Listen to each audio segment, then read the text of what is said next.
All right, thanks a lot for joining us here with GEG Nagoya. We're in session number 3 of e-learning and distance learning.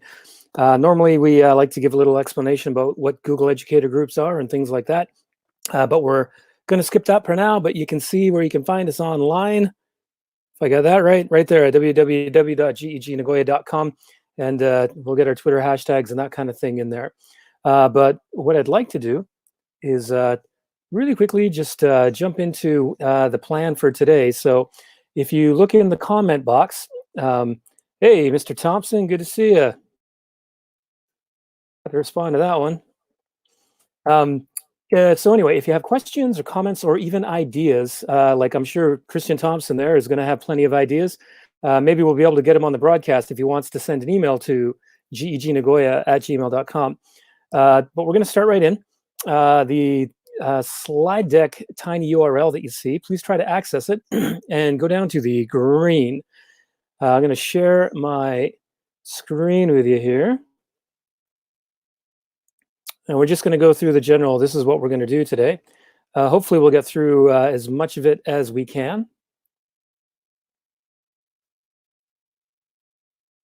Wait for that to load. So this is our special e-learning online live episode number 3. In the first episode, we talked about best practices. The second episode, we talked about setting up your learning environment, as well as some quick tips to create videos that your students might learn. Today, we're going to show you a few more video making apps, if you will. You'll notice that there's myself in the video to the left, and then there's nothing behind. That's actually my iPad just about a foot away from me here, because we're going to switch to that shortly. So we're going to focus on these tools right here: Google Forms, EdPuzzle lessons, TED Ed lessons, and an app called Vissel. And I think we'll have time for educreation, so we might jump into that as well. We are going to show you how to make these things. The video will stay on YouTube after the broadcast, and that way you can go back and teach yourself how to do it. But there are a lot of great tutorial videos out there. So picture today how you can use one of these platforms to create a lesson plan based around a video, or at least an activity where students will look at the video and then engage with it.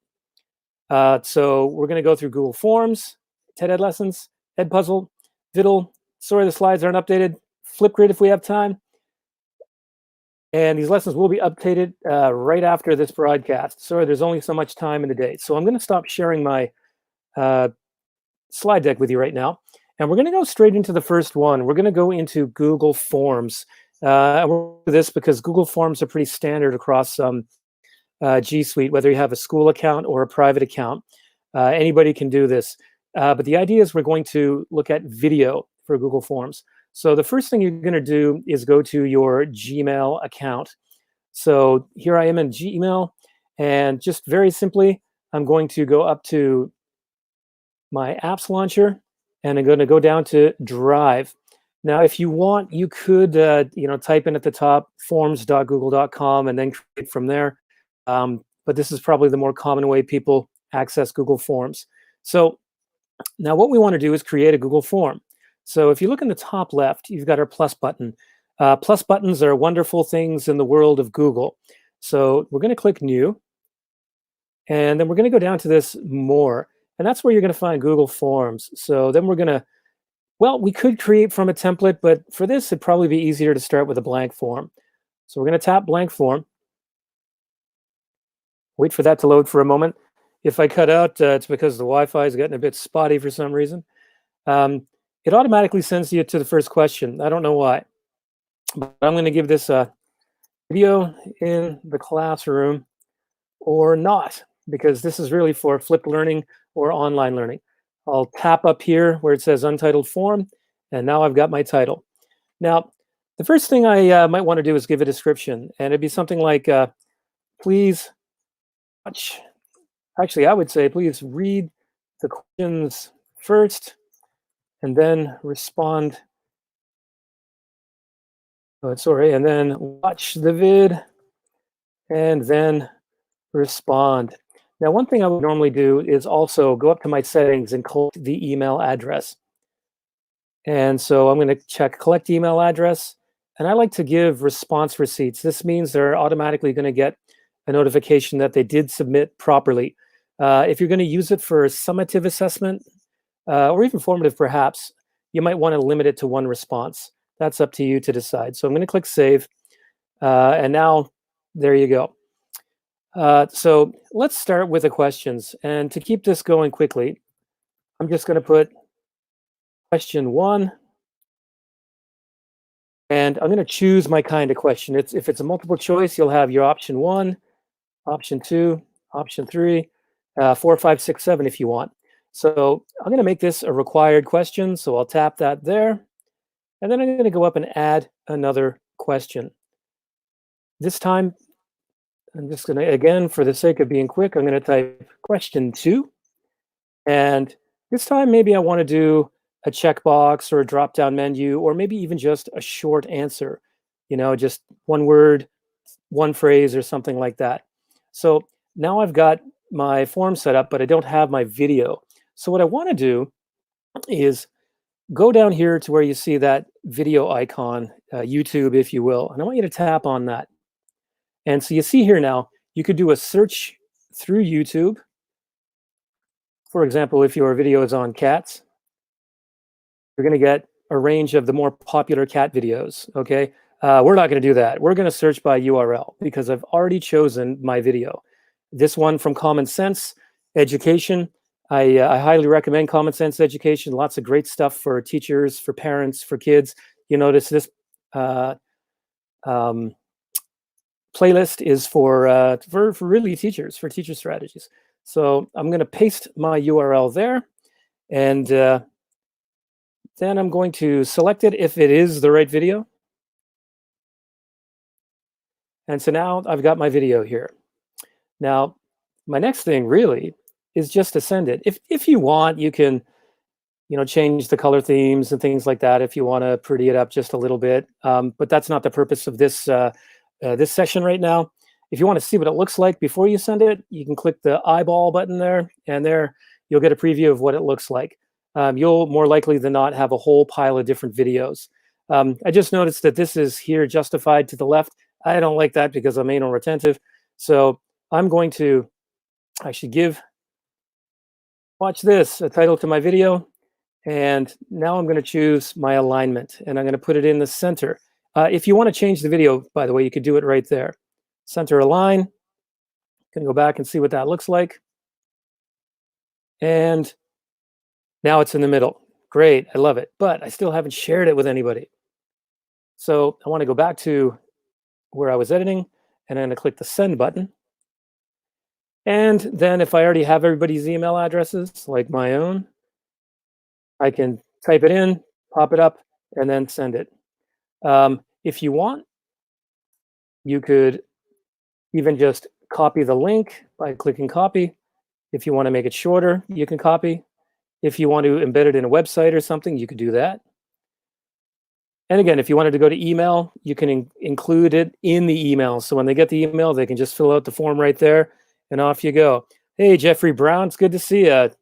I can't really respond right now because I'm sharing my screen. So essentially, that's how you do it. So that would be using a Google form. The nice thing is when you get your responses, you can make a spreadsheet out of it, and then you can see what each individual's response was. Now, if you don't have an email address that lets you know what your students' names are, because that doesn't always happen, then what you might want to do is add a question, make it short answer, and say, give me your first name, or give me your first and last name, or whatever you want. And then when you preview it, you're going to see that now that has been added there. So now you know the name of the student, or you could use a drop-down menu and put that in as well. So essentially, that would be Google Forms in the classroom. One last thing actually before before we move on, if you want to go to your settings and then choose this quizzes feature, we're not going to do the tutorial right now, but you would just click that button, and then you make it a quiz, and then you choose the different options. If you add point values, then that means you get a grade automatically. And if the students at the end, if you allow it, they can see their responses and what they got right and what they got wrong. That's a whole other workshop, though. Maybe we'll do that next week. So I'm actually going to close this. We're going to say bye-bye. And that brings us back to our next topic. The next one that I want to show you is one that you only need to use for being online. You don't need an iPad. So we'll do this one first. And this one is called EdiePuzzle. Now, I'm already logged in, but if you go to EdiePuzzle, it's going to ask you, are you a teacher?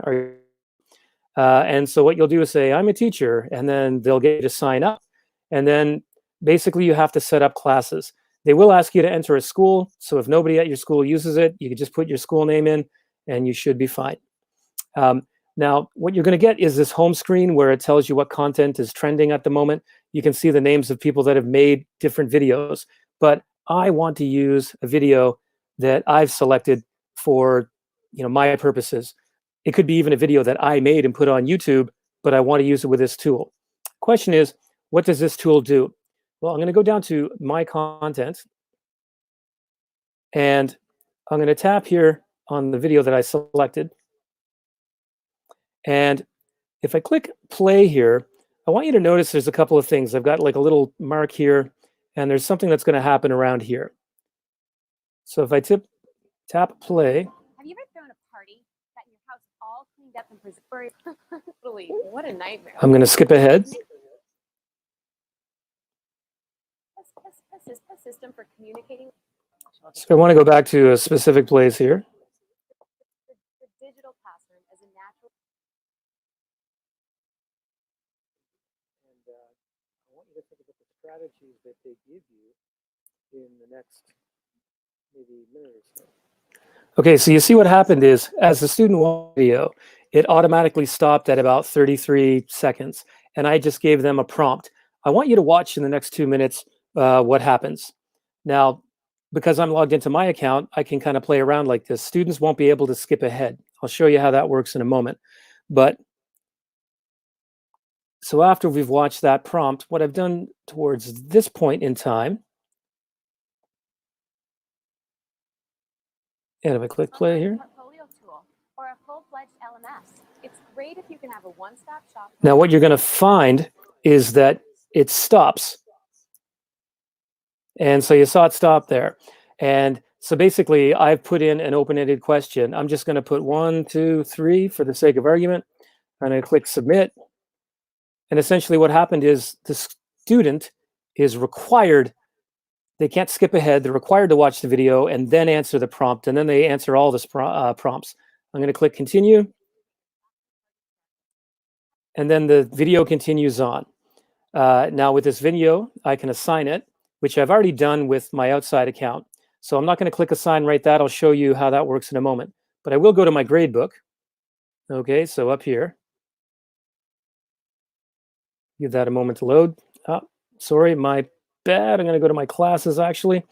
And so I've created a class called GEGA. And you'll notice here it's got due assignments. And that's because I created an assignment. And I answered it myself. So this shows that there is something due, which I set for tomorrow. And of course, the activity was exactly what I just showed you. But how do I make that? You're probably wondering. I will show you in just one moment. But bear in mind that you can grade these things. You can see who's turned things in or not. Now, I will point out that here it says open. You have two choices to create a class. One is classic, and then you can get a little bit more of the analytics. And the other is open, which means the student does not have to create an account. They can just choose their own nickname if you set it that way, and then they can do the assignment, and then, excuse me, you can check it. So what I would like to do is show you how do we make this glorious stuff. So you're going to go to this in the top right where it says content. So now I'm going to show you how to do this, all right?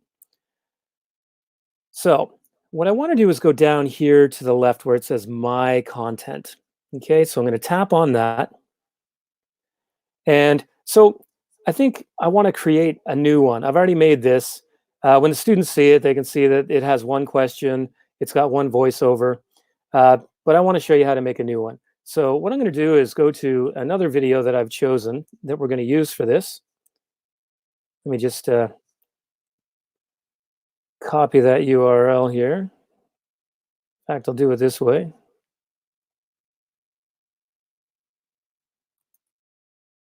And I'm going to go back to EdPuzzle. You're going to click Add Content. And now you could upload your own video. You could upload a project that a student did or something. This is where you can create folders if you have multiple classes or multiple videos. You get 20 free videos for the free version of this, by the way. I'm going to choose Create a Video. It's probably what you're going to use most likely. Now, they give you subjects that you can filter here if you want to see what other people have already made and simply assign that to your students, which is quite nice. You can go in and use somebody else's work and, hey, I can be lazy, I'm done. Or, maybe you had a long day and you don't have time to make something. Now, by searching content, this is what you would do. You go up and you could type in a topic or something like that, but I know the video I want to use. So I'm going to put the URL and I'm going to click search. We'll wait for that to load for a moment. And glory, hallelujah, there it is. I've got my video. Now, here's the thing. You see right here that if I want, I could trim it. There's too much in the beginning. So you could play it, you could watch it, and then choose to trim as much or as little as you want. So I'm not going to do that right now. But what I'm going to do is draw your attention here to the top. Okay, so I've got my video uploaded. I've trimmed it.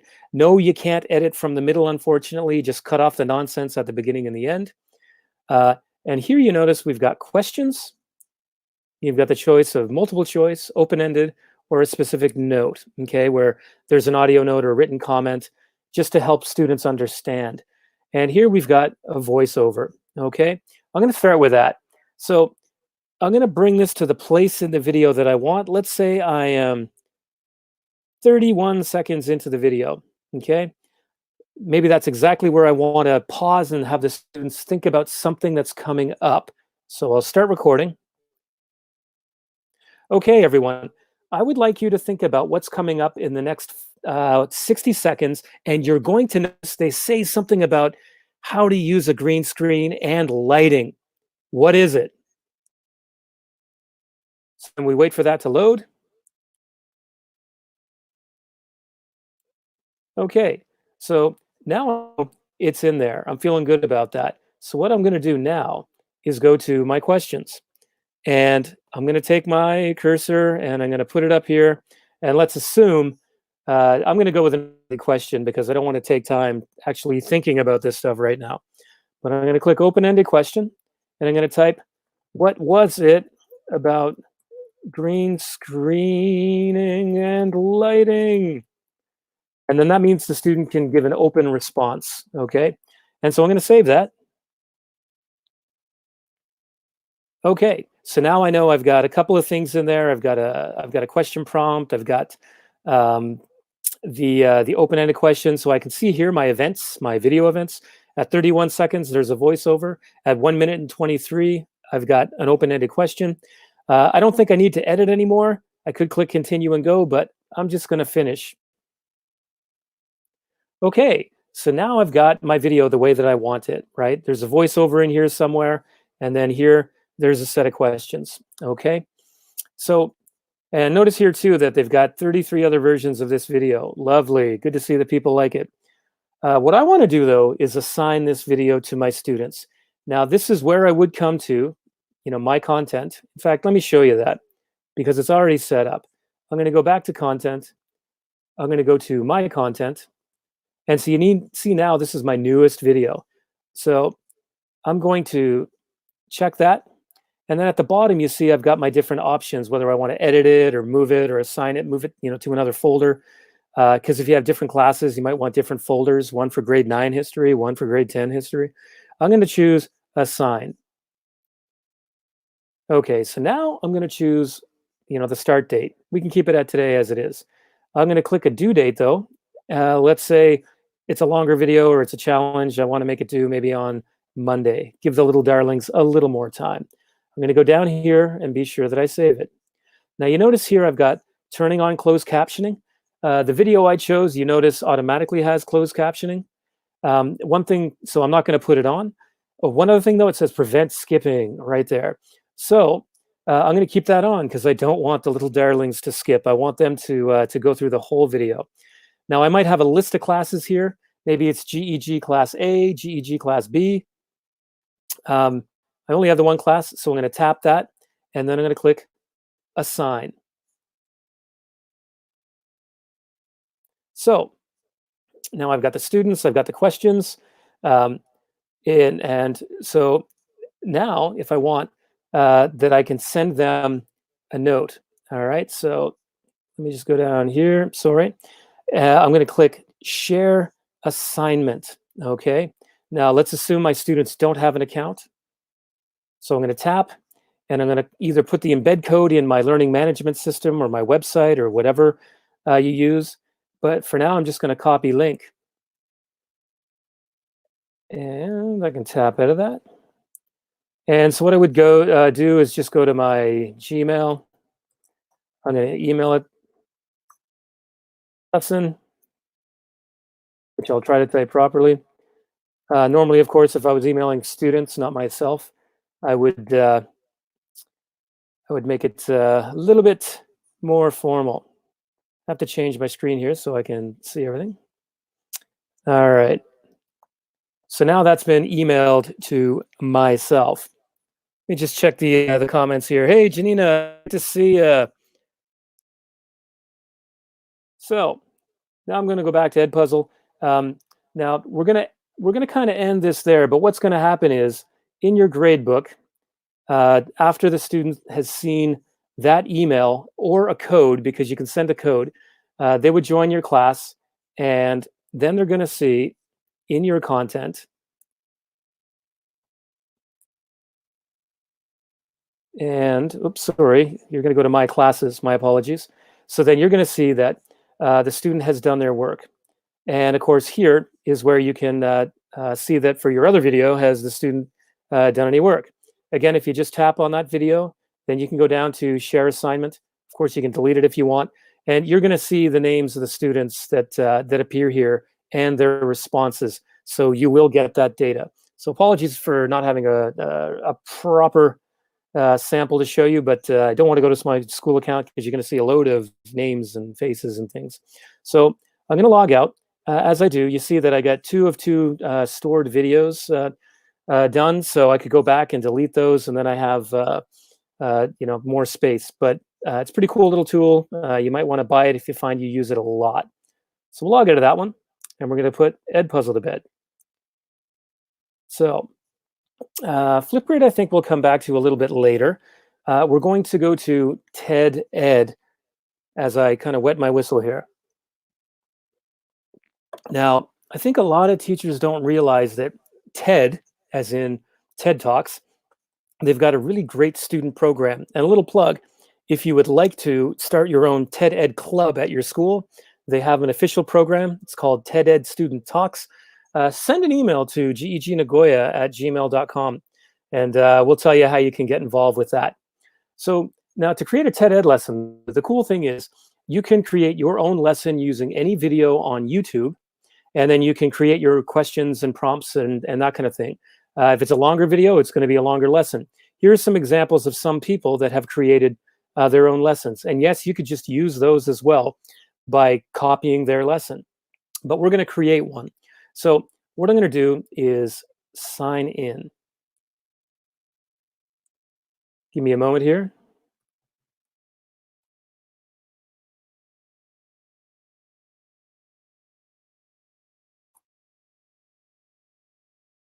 So I'm going to click continue. And so I can see up here in the right, now I'm all signed in. So now what I want to do is create a lesson. Great to see Janina just finished teaching. You're a hard worker. You put long days in. Janina down in Kobe.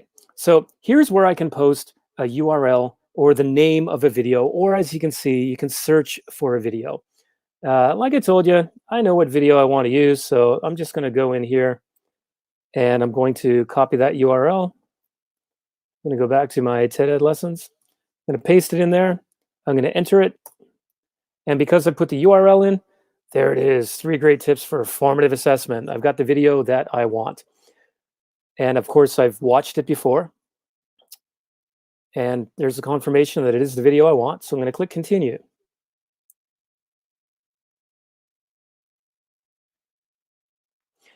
And so here we go. Now, if I want, I could change the title. I'm not going to do that. I think the title's fine. People at Common Sense are a lot smarter than me. That's why they're called Common Sense. And so here's where we can start adding our content. So you have these different options. Let's begin, think, dig deeper. We'll go one by one. So here is just a few lessons.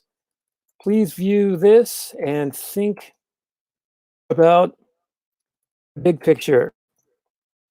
And of course, what is the big picture? You choose that. And so that's an introduction that they're going to see. If I want, you could preview this. I'm not going to preview it right now. See this more button up in the left, in the top right. That's where you can preview. You can change settings in that. The next one is think. So I'm going to tap on that, and then I can choose an open-ended or a multiple choice question. So maybe I'll choose a multiple choice one, and I type the question. What is the, and then ... whatever the question is, and then answer. Option 1, option 2, option 3, and option 4. And just like a Google form, you can add another option to make it more challenging. And maybe my correct answer is option B, so I'm going to tap into the B, and I see my green. And if you want to do some formatting, that's great. We won't do that right now. You might want to put this at a certain point in the video where it gives hints to the students.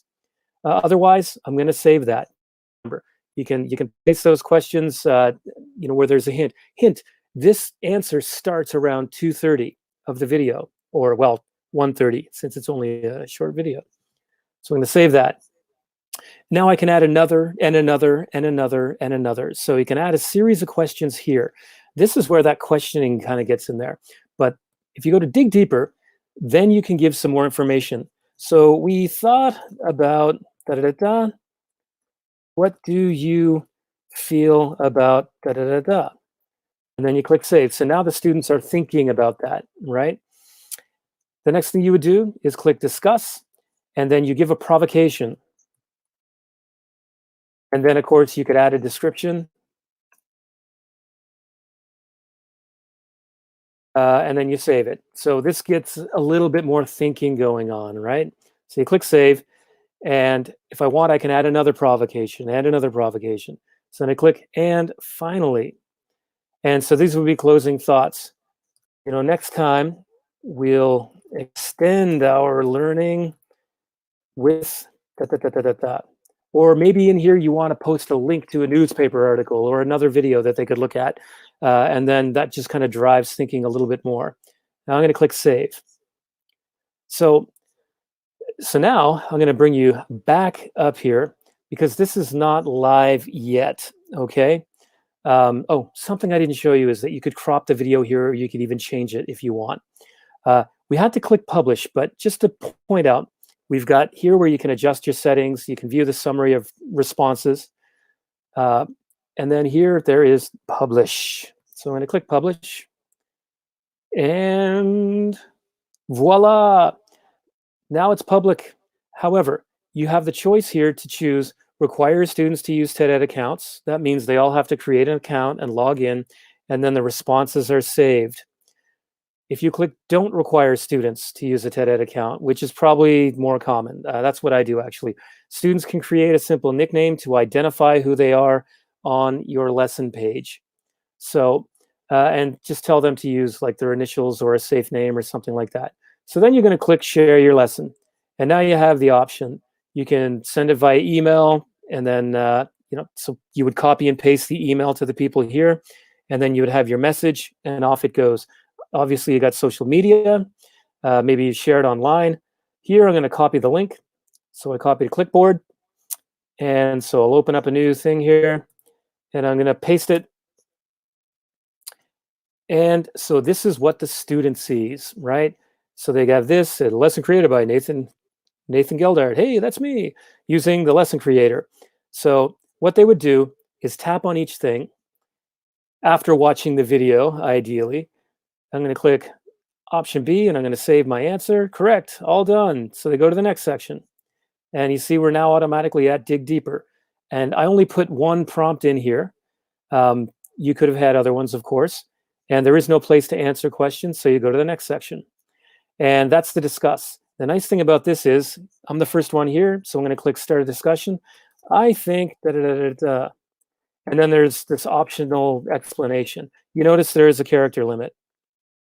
So you can create a new guided discussion, and that means other people can start discussions and respond to each other and that kind of thing. So here, if I tapped the one I just made, I think, I click view discussion, and then students can respond. Hey, me, I think differently. And of course, because I don't type very well, I click respond. And so now if I click all guided discussions, you can see in here that, there's more going on, right? Click view discussion, and then I can see what other people have responded to. I could respond to my response. Okay, so that's the discuss bit. So then you can see students online sharing their thoughts and their ideas with each other. And then we'll go to and finally. And then you can see here, next time we'll be talking about, and again, you could put another link to extend learning if you would like. So I'm going to go back to TED Ed. I'm going to close this. I am going to go to my published videos. Okay, so now we see them here, and I'm going to click on this one. And, oh, let me go back, sorry. Yeah, sorry, I want to go to the top here and click review student work. I could edit my lesson there if I'd like. Oh, yes. No students have worked on this lesson because I did it from my account. Apologies. But anyway, if you click review student work, then you'll be able to go back and look at the responses that the students had. So I'm going to log out. That is TED Ed. So I'm going to close that up. I'm going to close this one up. Now, the next one that I want to show you is, I think I'm going to switch to my iPad, actually. So give me one moment to get set up here. I want to show you a whiteboarding app called Vissel. So I'm going to stop sharing this screen. And so now we're going to share the iPad screen. Hold on for one moment. Having a hard time. Tap on that.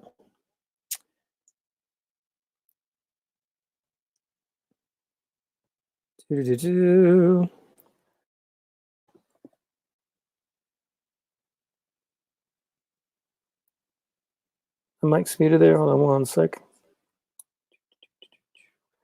Oh, that's right. So we're working in Safari. So this is not going to work for us, folks. Hey, Sarah, great to see you.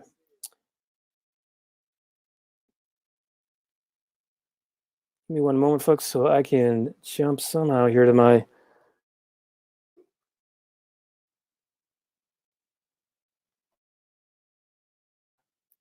screen. Okay, so that's not going to allow me to share my screen. So we might come to end the broadcast right there. I'm going to show you Flipgrid. Here's another one that you can use, actually. I'm not going to show you how to create a Flipgrid grid, but I will show you how it works.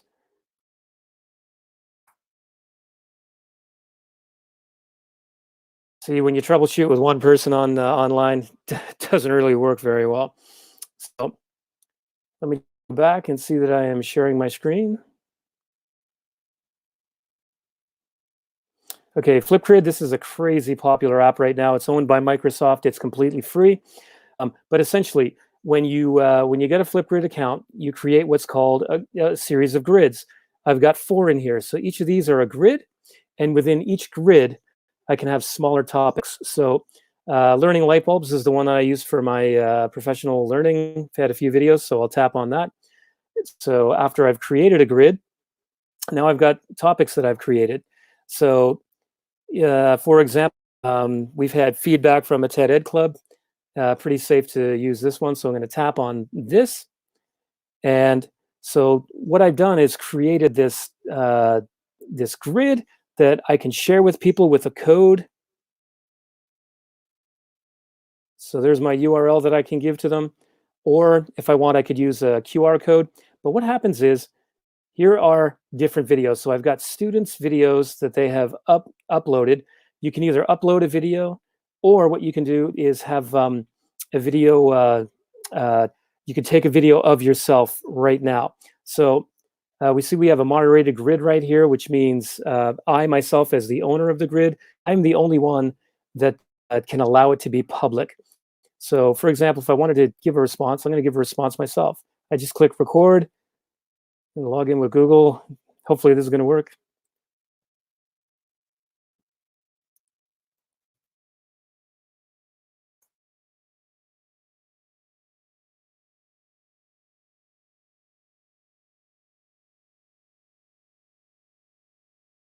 What you would do is send this link to other people, tutorial online.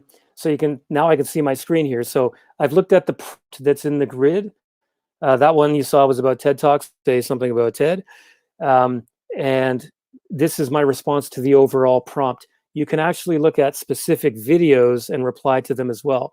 I've had kids in four different continents and from 5 different schools, responding to each other in the past. It's pretty cool.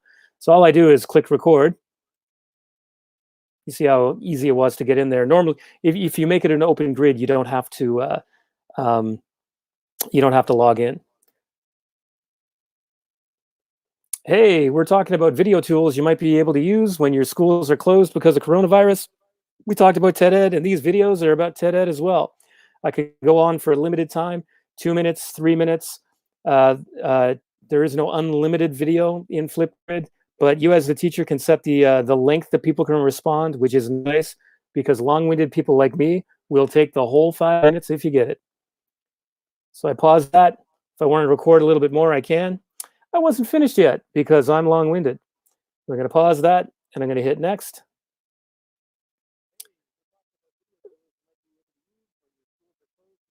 Yep, I'm satisfied. So now I have to take a selfie.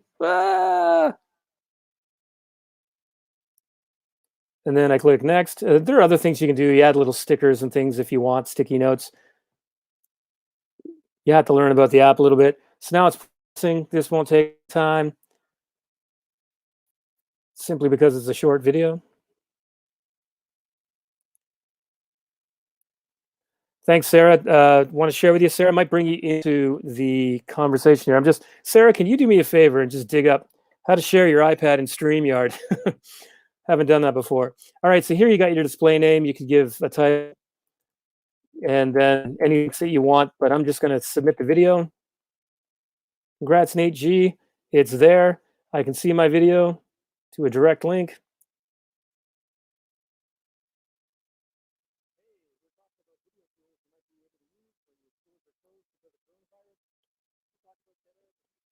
Okay, so basically that's what everybody else is going to see. I am going to go back to clicking complete here. And because I am the grid owner, I'm going to go back and let me just refresh that. And you notice here, I've got the new response, right? And so I'm the moderator, as you saw before, so I can choose if people are going to see this or not. I can click hidden, or I can click active. So if I click active, that means everybody else is going to see this. I'm not going to do that because I don't want that in there. I could share it though. And other actions are deleting this because it's a bad response. Somebody's been ultra negative or did something really wrong. There are other things in the app you can do with it, but the purpose of us being here today is not to teach you exactly how to use all these tools. But I highly encourage you to check out Flipgrid. Young kids can use it as well. Go to Twitter, the hashtag FlipGridFever, and Flipgrid. You can see right here, FLIPGRID, all one word, Flipgrid Fever. It's a crazy, awesome community. Let me delete that response. I want to permanently delete my ridiculous video. And just going to log myself out of here. Okay. So now there's another one that I want to show you. It's called EdieCreations. Now, I was going to show you how to create this on the iPad. It's very, very simple, but I'm having trouble allowing even myself to allow somebody else to share in the iPad. Oh, look at that. It came up. Yeah, no, it didn't. Hold on one sec. Let me just stop sharing my screen for a moment. Or actually, before I do that, because that just might work, maybe it took a while to load. This is an EdieCreation I made on my iPad earlier, but I can view it in the web browser. So let me just open it up and show you what it looks like. Now, this is what we kind of usually refer to as whiteboarding, but really it's a screencast. So I'm going to hit play.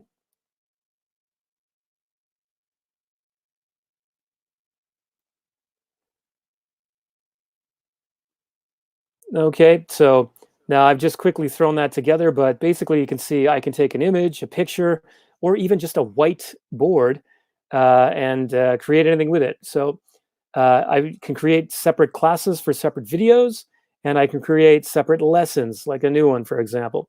Now, if I click on new lesson in my browser, this is what you're going to get, because you do have to make this in an iPad. So what I'm going to do is go back to StreamYard. I'm going to stop sharing this screen, and I'm going to see if I can get this.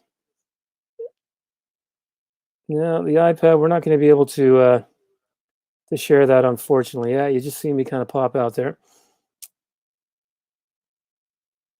No.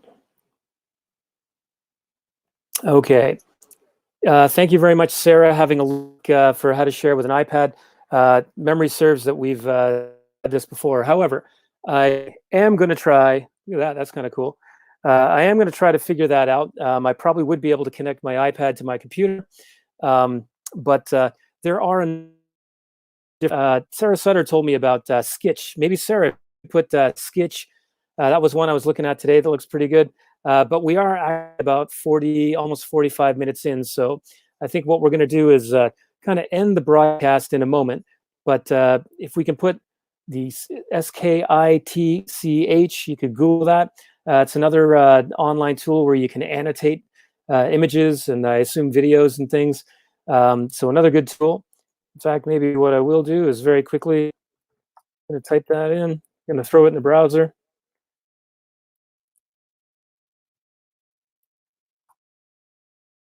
And you see Evernote there, but it's Skitch. So have a look. That was a suggestion from Sarah Sutter.